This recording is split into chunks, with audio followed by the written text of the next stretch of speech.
varions un peu avec les Mabouliens et les Boukistanais. Et donc, ce qu'on va faire, l'information a été dense. On va temporiser un peu. On va permettre que vous puissiez rire un peu. Et puis, on va reprendre encore pour continuer. Et donc, on va écouter cela ensemble avant de pouvoir continuer. Le nouveau passeport AES du Mali est fabriqué par une société française qui s'appelle Idemia. Voilà, de l'Idemia, la société française qui fabrique les passeports.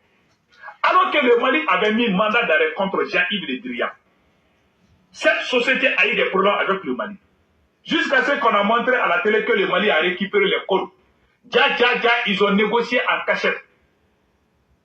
Ablaye Maïga et la France ont négocié. Jusqu'à présent, c'est la même société française qui fabrique des passeports maliens. Et vous dites que vous n'êtes plus avec la France. Est-ce que le Burkina Faso a chargé une société française pour fabriquer son passeport? Voilà. C'est le fils de Jean-Yves Le Drian qui fabrique les passeports pour les Maliens. Vous dites qu'on n'est plus avec la France, on est souverain. Il n'y a même pas longtemps, il y a 2 jours. Hier seulement, ils ont envoyé une autre ministre, ou un ministre, je ne sais pas là. C'est une dame là. Donc, voilà. Cette dame-là, colonel Bayano, elle allait demander l'argent aux Européens, à Genève. Vous voulez que les gens nous respectent? Tu dis que tu n'aimes pas les poulets, mais que toi, tu veux manger le pied du poulet.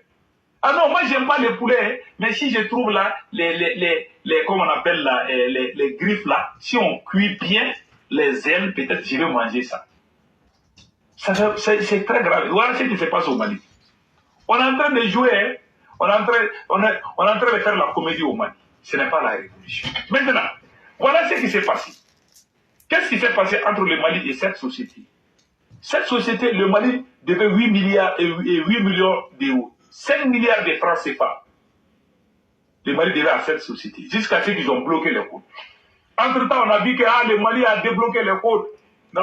Il y a eu des négociations secrètes. Le Mali est retourné vers la France. Le Mali, aujourd'hui, est avec la France. À travers Ablaye Maïga et Assimi Goïta. Je répète encore. Le Mali n'est plus dans la révolution. Hein. C'est Dieu qui va nous sauver.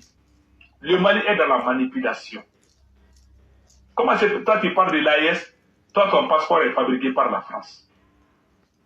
Et puis on va écrire sur ça AES aussi. Il faut nous respecter. Voilà. Quand toujours c'est la France qui fait les passeports. Ils ont critiqué, après ils se sont attendus. On ne parle plus de Canada, hein. Ils se cachent. Mais la vérité est que nos autorités sont en train de travailler avec la France. Aujourd'hui, tout est clair, hein? Le nouveau passeport de l'AES du Mali, c'est fabriqué par la France. C'est ce qui a été dit. Par une société française, Idemia. Il y a tellement de sociétés. Il y a des sociétés canadiennes qui sont bien. C'est le Canada qui faisait les passeports du Mali. Pourquoi vous n'êtes pas retourné vers le Canada? Parce que dans cette affaire, il y a des business dedans. Partout il y a des business, Assimi Goïta est toujours dans ça. C'est le businessman, ce n'est pas un révolutionnaire. Voilà. Nous sommes aujourd'hui au temps. Ce qu'il faut aussi dire, c'est que les passeports qui sont fabriqués, en réalité, rien ne change. Maintenant, quand les passeports viennent là, ça vient avec le logo CEDEAO. Qu'est-ce qu'ils ont fait? Ils ont fabriqué des stickers avec des autocollantes. C'est ça, ils prennent pour barrer la partie, pour couvrir la partie CEDEAO là, avec le sticker AES. Et puis ils disent que c'est ça qui est passeport AES. Mais quand tu prends les passeports, tu ouvres là, tu vois les inscriptions de CEDEAO dedans. On peut être bête jusqu'à ce point. On peut être bête jusqu'à ce point. C'est les mêmes passeports CEDEAO là. Ils ont fabriqué des autocollantes. La partie où c'est écrit CEDEAO là, ils prennent les autocollantes là pour barrer la partie là. Et puis sur l'autocollant, c'est écrit AES. C'est ce qu'ils ont fait. Et c'est pourquoi c'est bon d'aller à l'école. Ça maintenant, ça c'est les gens, les bouquiliens. Au 30 janvier 2025, Désormais, tout le monde a vu ce qui s'est passé hier. Et l'acte de séparation entre les trois nations de l'AES et la CEDEAO est désormais consommée. Mais avant tout, il faut que les gens sachent que cette décision de quitter la CEDEAO est une inspiration venant du pouvoir de Ouagadougou. C'est Ouagadougou qui a incité Bamako et Niamey à prendre cette décision de quitter l'Assemblée des nations de la CEDEAO. Mais il y a un indice, c'est un signe que les gens doivent comprendre. Vous savez, à Ouagadougou, il y a eu ce mouton. Les gens ne prêtent pas attention à certains détails, mais c'est important, il faut qu'on l'interprète afin que les gens puissent comprendre ce qui va arriver dans la suite des temps. Il y a un mouton qui a été sacrifié. Avez-vous compris le sens de ce mouton sacrifié? C'est un indice qui montre que Ouagadougou est devenu la capitale, le centre de toutes les idolâtries de l'Afrique de l'Ouest. Et désormais, voici ce qui va se passer. Voici ce qui attend, puisque c'est le moment de lire l'heure pour les nations de l'AES. Voici ce qui va se passer.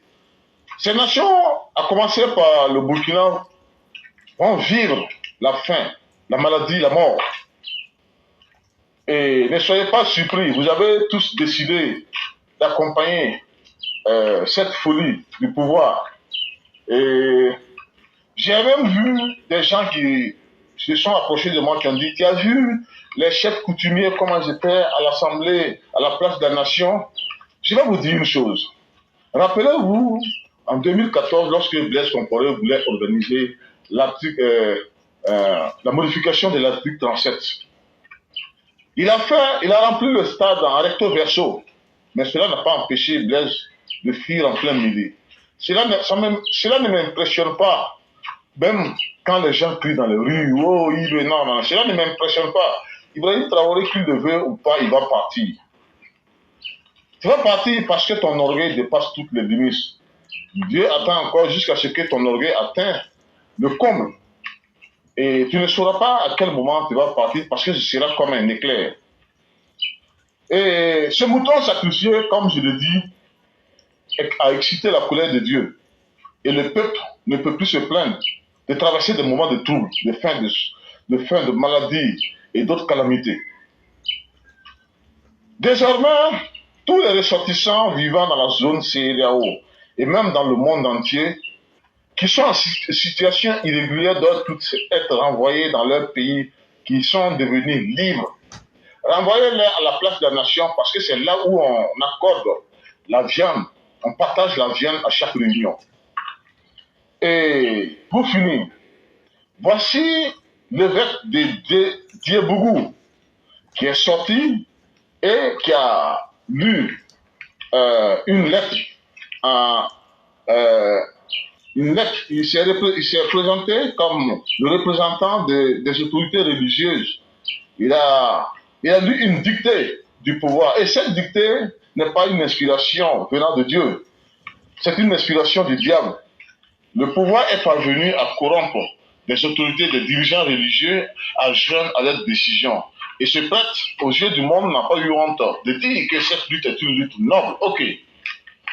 Voici ce que le Seigneur me commande de dire à ce prêtre et à l'Église catholique à travers ce prêtre. Si l'Église catholique ne se dissocie pas, ne sort pas pour se dissocier de cette sortie de Dougou, l'Église catholique sera contente aux yeux de Dieu d'avoir laissé massacrer des gens à Zouara, à Karma, et récemment à Bassalgo, où le pape qui est le représentant de l'Église catholique a eu compassion. Et pendant ce temps, tous les prêtres, à commencer par le prêtre de Diebougou, s'est tué à plein Ouagadougou. Tous les sangs de ces innocents tombés vous sera imputé. Et tous les soldats qui, en moins de 2 ans, ont rempli les 10 hectares au centre du camp Sangoulé la Misana, sera également imputé à l'Église catholique. Donc, frères et sœurs, ce qui se passe aujourd'hui, c'est que les trois nations ont choisi le chemin de lire l'heure et ils vont lire l'heure. La population reste muette également, qui dit apprécier cela, ne peut plus se plaindre.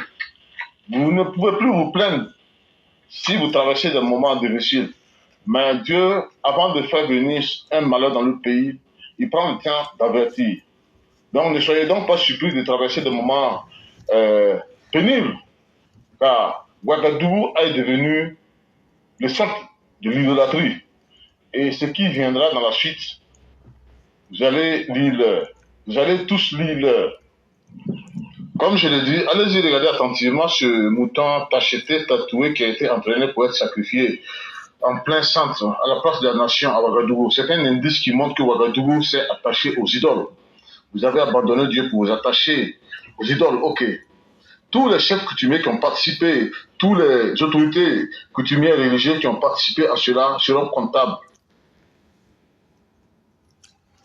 Et donc, mesdames et messieurs, vous venez d'entendre un Burkinabé qui s'exprimait sur la situation au Burkina Faso.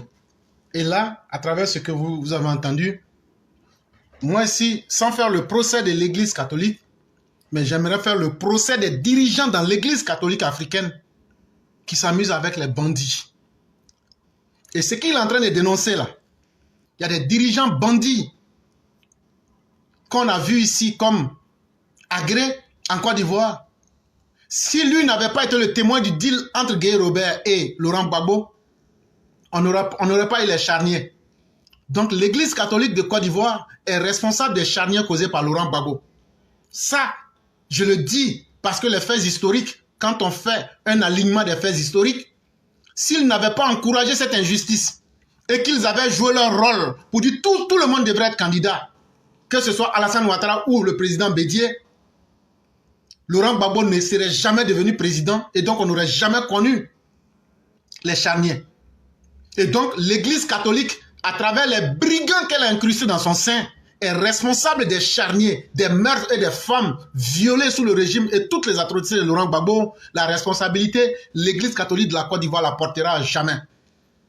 Vous porterez à vie le génocide rwandais, vous en porterez la responsabilité. Et aujourd'hui au Burkina Faso, vous êtes en train de faire la même chose encore pour diviser les gens. Et cela est plus que inacceptable. Et chers peuples africains, réveillons-nous. Ceux qui n'ont pas le courage de faire à Rome, pourquoi? C'est à Abidjan, c'est à Ouagadougou qu'ils auront le courage de le faire. C'est une question de responsabilité, mais c'est surtout un défi face à l'histoire qu'il faut relever. Et ça, la responsabilité de chaque individu est fortement engagée. Sujet numéro 4. Affaire Digba dette. La réponse de Fitch and Ratings en date du vendredi 31 janvier 2025. Avant de parler, comme on dit, je vais dans tous les sens, alors que ceux qui ne vont pas dans tous les sens ne sont pas capables de venir prendre le micro pour donner leur avis. N'est pas capable de se disperser et de rester cohérent qui le veut. Ça veut dire que j'ai une approche intellectuelle de qualité. Je peux développer plusieurs sujets à la fois, mais ceux qui me suivent comprennent et ils ne sont pas perdus. Tout le monde ne peut pas faire ça. Et quand on voit des bâtards aux petits pieds venir s'arrêter, tu te disperses. C'est ta maman qui se disperse. Ton papa qui souffre d'insuffisance et d'impuissance sexuelle là, c'est lui qui a dispersé ta vie. Moi, je peux évoquer 1000 sujets et même le plus nul comprendra les 1000 sujets. Et ce n'est pas permis à n'importe qui de faire ça. Et donc, quand on est un indigent, une calamité de la nature, qu'on se retrouve parmi des gens sérieux, au lieu de chercher à s'éduquer pour devenir moins bêtes, ils viennent montrer qu'ils ont des comportements de cochons. Tous ceux qui sont garçons, ce que j'ai dit là, que vous soyez d'accord ou pas, quand je vais dire la parole là, elle est libérée là, vous partez sur Facebook, vous tapez éclaireur, et puis maintenant vous mettez espace pro vérité, et puis vous mettez BIS, et puis vous dites je veux prendre la parole. Si je ne te donne pas la parole là, il faut couper, tu fais capture d'écran pour dire voilà j'ai demandé la parole, elle a refusé. Vous pensez que c'est facile d'être des moralisateurs? Ce n'est pas avec moi qu'on fait ça. Si tu veux me moraliser là, tu viens t'arrêter en face de moi comme un garçon. Tu dis ce que tu as à dire.